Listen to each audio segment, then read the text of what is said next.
Hello, what is up and welcome to Feral Swim Tech. On today's episode, we are going to be reviewing a video submitted to the Pathetic Triathletes group submitted by Steven. So Steven has openly asked for help, and I decided I would take his video and I would record a video kind of pointing out what I see and some ideas that can help him get faster in swimming. A little bit about myself. My name is John Farrell. I am the officially unofficial stroke technique coach for Team Zoot. I have been a private stroke technique coach for over 5 years. My own personal swimming career started in the 3rd grade and wound up with All-American honors in high school in the 100 backstroke and 200 freestyle, as well as swimming for Brigham Young University for 4 years, where I wound up 104th in the nation in Division 1 for both the 100 and 200 backstrokes. I don't know how that happened, but I wound up, according to a list I saw, I was 104th, so I'm not complaining. But anyway, I've been doing triathlons for about 2.5 years now. I use my best mile time ever as a swimmer was a 16:30. That averages to a 1 minute per 100 pace. Currently, I go a 1:30 per 100 pace, but that's literally because I don't train swimming like ever. So what I'm going to do here with your footage, Steven, is we are going to first go over it in kind of a lightning round, and then we're going to start picking apart specifics. There's a couple main ideas that I have in mind. So here we go. Here is your swim footage. So right off the bat, the thing that I'm seeing is there is a lot of pausing and hesitation in your stroke.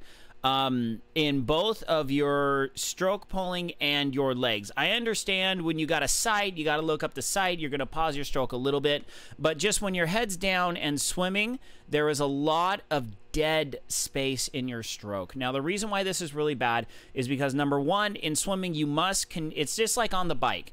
If you're going, just think of swimming as biking uphill continuously. You must or on flat or a slight incline. You must continuously bring acceleration into your stroke or you will slow down almost immediately. When you have dead spots in your swim stroke, you're going to slow down profusely. So what happens every time you pause is that you're coming forward and then the water is continuously pushing you backwards. So when you pause, that water has more of an opportunity to push you backwards and stuff. So overall, your stroke technique is not bad. There's just not a lot of power behind it. So what's happening is you got two things going on. Number one, your stroke lacks a severe amount of power. Number two, which is your stroke is not a consistent stroke from start to finish. There's a lot of pauses, a lot of hesitations in there, and this compounds the effort, the opposition of drag forces on your body. And not only that, your legs splay out really wide, so that creates even more of a drag force on your entire overall system, which is slowing you down profusely as well. So let's break this down into a couple different items. Number one, let's talk about legs. Legs are the easiest one to talk about. So it's much better seen when you're overhead. So you see here, wide kick and wide kick. You see that wide? Here, let me. You see that? Right there. So your back leg right here is outside of your body line. And when anything is outside of your body line, you're inducing drag. So this, every time you kick out like this, you're pushing water forwards. So when we talk about this, swimming is by far the most technical of the 3 disciplines. I know I'm going to get yelled at for this in the comments, but I don't care. Because in swimming, you have the arms, you have the legs, and not only that, you have body positioning, you have breathing, you have all sorts of, you have so many things that you have to keep track of. And until you get to the point where you're able to do correct technique without thinking about it, you gotta take things piece by piece and work on them individually. It is extremely hard to work on multiple things at once. So with the legs, what we want to do is we want to develop a mentality to where the legs are nice and small, slow and steady kick. I've seen in comments when people talk about kick, they're like, oh, well, triathletes shouldn't kick. No, triathletes should kick. You should kick slowly, and you should kick precisely. Let me show you. Let me take off. Hold up. I gotta take off my crop filter on my camera so I can show you, and click that up. I'm sorry. Wrong one. Click that off. All right, here we go. So here's the idea. So your legs should be right behind you and kick like this.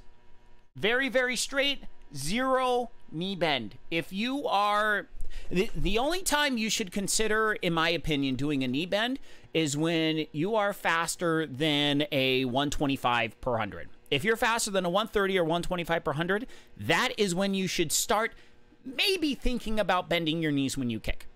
I know this is going to sound very revolutionary. I know nobody talks about this, but trust me, I do this myself. It has served me very well in events. What happens is when you keep your legs straight, number one, you get the stiffness in your legs, right? Whenever you bend your knee, you lose stiffness unless you know how to properly bend your knees. If you bend your knees to where it comes down and your leg comes towards your foot comes towards your butt, you're not doing it right, and you're creating a limp spaghetti noodle. And not only that, you're kicking like this instead of like this. All right. And then if you keep your leg straight and bend the knee up, this is also no good because the gravity on your foot is going to push your legs underwater, therefore creating the seesaw effect so your legs plunge further underwater.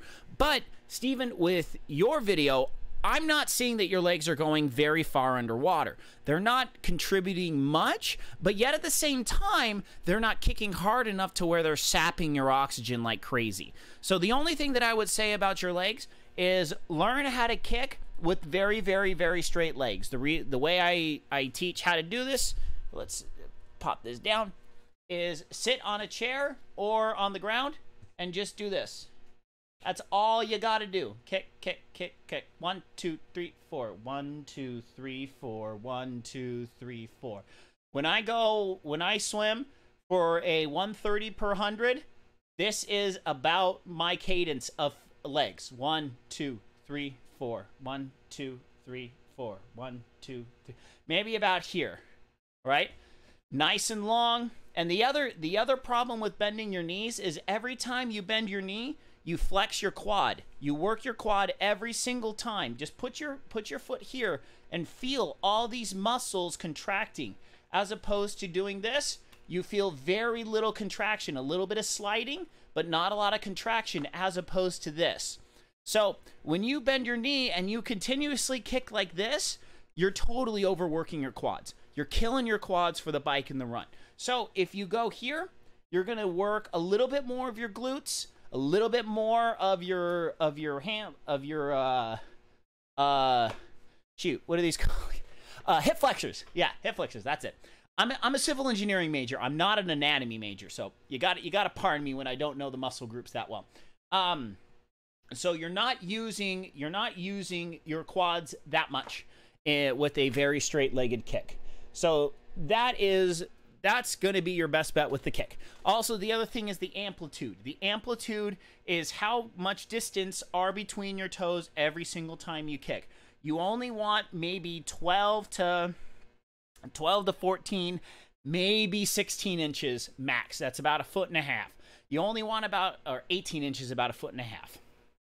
18 inches, absolute max. Anything more than 18 inches, you're bending your knees, your legs are going way wider than your body section.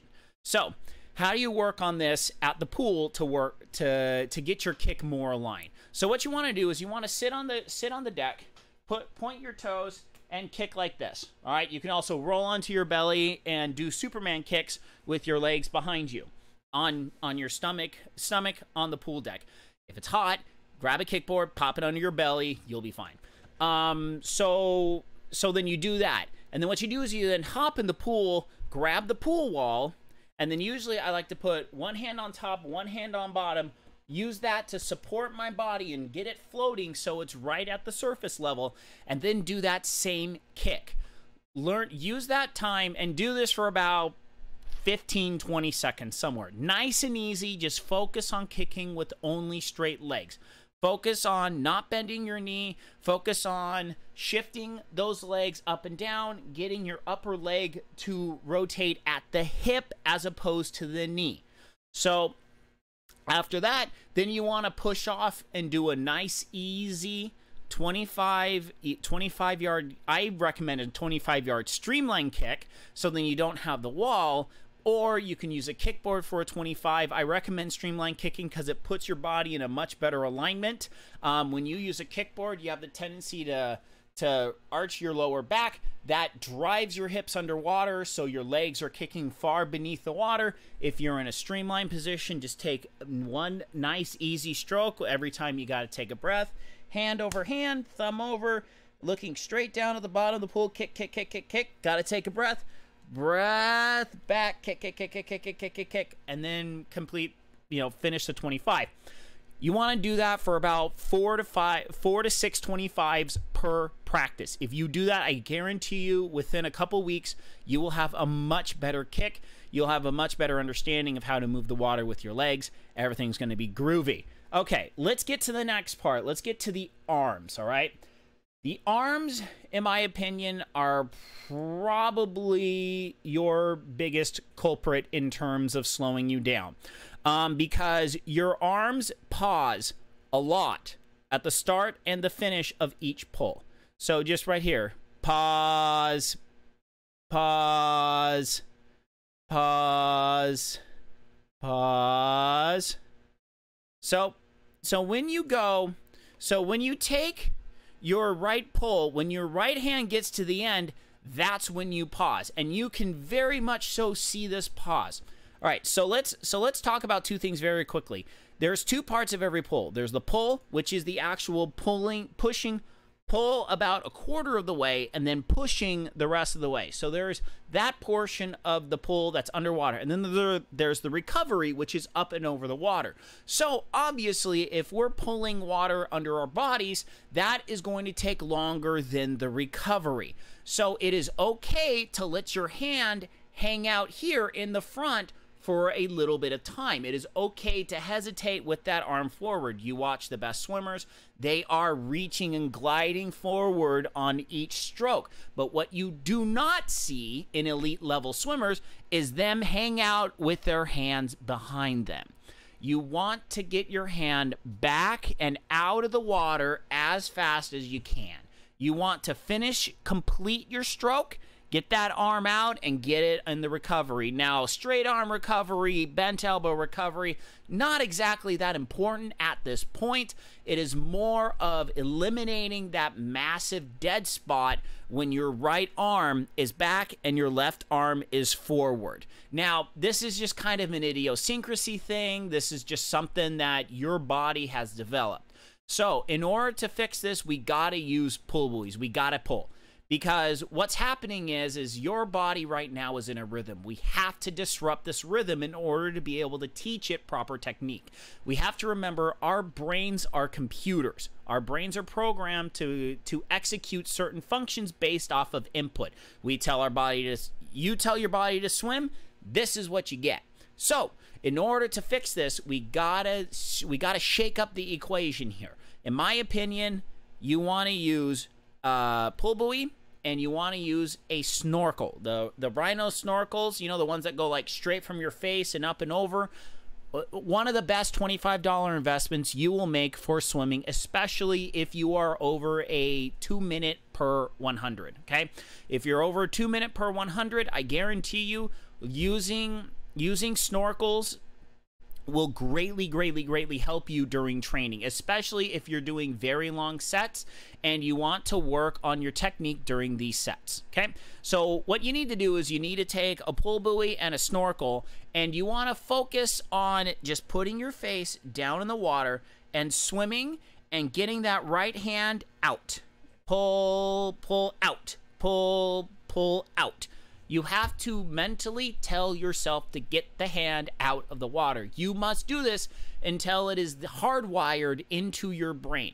And like I said, it is very hard to work on multiple things at the same time. So that is why I suggest when you're doing kick, work on the kick. When you're doing this particular exercise, work on this particular exercise. So what we're doing first is we are trying to eliminate a dead spot. If you eliminate a dead spot in your stroke, I guarantee you will drop time almost instantly because you're now generating power throughout the entirety of your stroke. So last item is kind of, I'm trying to develop a better terminology for this item. I've seen it multiple times before. I used to call it the treadmill theory. I'm thinking about tweaking it into the hamster wheel theory. So what's happening is, this happens when a swimmer does not pull with power. So what they do is their arms are moving, but they're not getting any stiffness. So you're it's kind of like you're trying to pull with wet spaghetti noodles. You know, and on the bike, we talk about stiffness in the frames, stiffness in the cranks. You know, we talk about stiffness all the time. In swimming, we got to talk about stiffness more. We got to talk about engaging our muscles, engaging our arms, our forearms, our biceps, our pectorals, our lats in the lower back, our abs as we pull, as we rotate. Don't worry about rotation yet. We got to work on actually, you know, pulling with strength first, and then we'll get into rotation on a completely different day.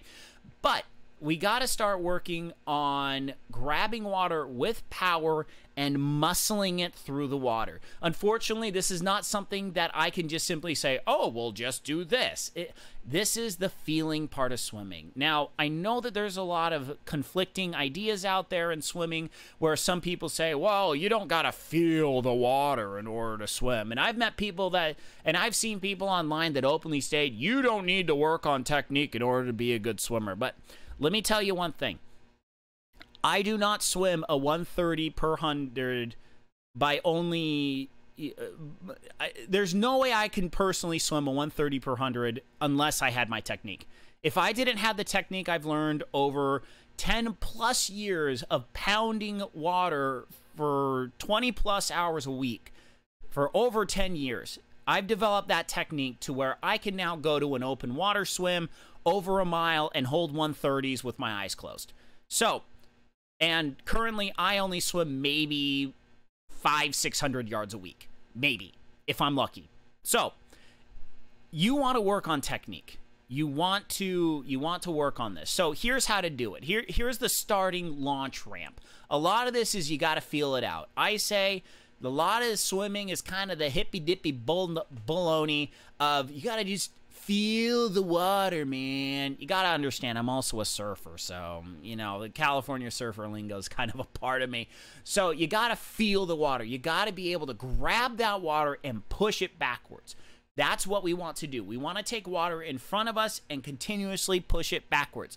So what you do is a couple things that you want to do. Number one, let's start on dry land. Dry land, easiest way to work on this dry land is you take your hand forward, you grab as you move it forward. The pull path is you want to start here, bend the elbow outward. You bend the elbow outward, come here, get your hand to touch your belly, right around your belly button. Your fingers are right at your belly button. So what you want to do is you want to learn how to grab with stiffness, okay? So you're going to be nice and relaxed forward. Then you want to tense up your whole arm and push towards your belly button. This is the Tai Chi part. I am a big believer in Tai Chiing swimming on dry land, especially if you do not understand the technique, because number one, when you're on dry land, you don't have to worry about breathing. Number two, you're actually fighting gravity. When you're in water, you have virtually zero gravity. So it's very hard to be spatially aware of what your body's doing because you're almost in zero gravity. When you're on land, you have much more control over your body. You're not worried about sinking. You're not worried about breathing. Excuse me. You can just focus. I'm sorry. I had a delicious Diet Dr. Pepper before this, and it's coming back to bite me. So you can focus on really just grabbing. I know my mic's right here, so so you grab that water and bring it to here. Okay, so you grab to here, and then start getting a little bit faster to where you're here, boom, and then it's all the way back here.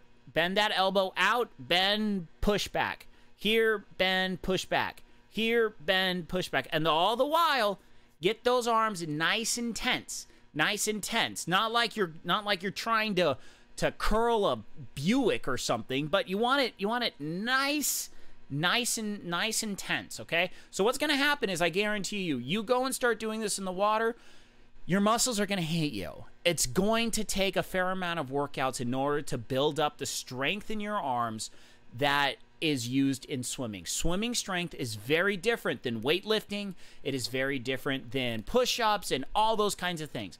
It is a very different kind of soreness. I guarantee you it's going to hurt. Keep doing it. It's going to take a bunch of workouts in order to make this work. And it's going to take a lot of experimentation, because there's a fine line between strength and speed. You cannot swim fast if you do not pull fast. However, you can pull too fast and create just a simple flywheel effect, and you're churning water and you're burning oxygen by moving your body at a high rate, and you're not getting the speed as the result. So, get a pull buoy, get a rhino, do the Tai Chi of getting some strength, and start working pulling in the water. I guarantee you, if you take your workout, you go 50, you go probably, I would say 20% full stroke swimming, 50% of pulling with your arms, and then the remaining 30%, 30%? I don't know. Math is hard. The remaining percent is kick. If you do that, you will become a much faster swimmer, more faster, because you're focusing on the items that are plaguing your stroke currently. So anyway, so that's it for me tonight. Steven, thank you very much for. Oh, hold up. Here, let's just. So let's just get one more look at what's going on here. So we're looking to eliminate that dead spot right there first and foremost. And then we're also trying to learn how to pull with power so that we're getting more acceleration out of each stroke. Last item is to get those legs nice and straight behind your body, eliminate any chance that they're creating drag and negative swimming force behind you. Or pushing water forward, because we never want to push water forward. We want to take water directly in front of us and push it directly behind us. That is going to result in the best vector forward for all of you physics nerds. So anyway, thank you all so much for tuning in. Hope this video helped. Just kind of what I do here is I do these videos for free. I do accept donations. If you like what you saw, please DM and you would like to donate to the Feral Triathlon and Kids Milkshake Fund. Send me a direct message. I'll send you a Venmo link. I would love to have donations. I'm sorry, that came out wrong. I do all these in one take, so if I sound like a dork, I do apologize. Also, my email is right here, theferal@gmail.com. You got any questions about swimming with regards to triathlons, do not hesitate to hit me up. More than happy to answer any questions you have. I'm totally cool with it. Like I said, I've had a swimming career of over 10, 15 years of actual competition experience. I'm fairly new to triathlons, but definitely I can point you in the right direction on pretty much anything that you might want to know. So anyway, thank you so much. Continue training, continue being awesome. Remember, we're all trying to be just a little less pathetic each day. And until later, my friends, good night, Isaiah Norris, wherever you are. I'm out of here. Goodbye, everyone. Goodbye.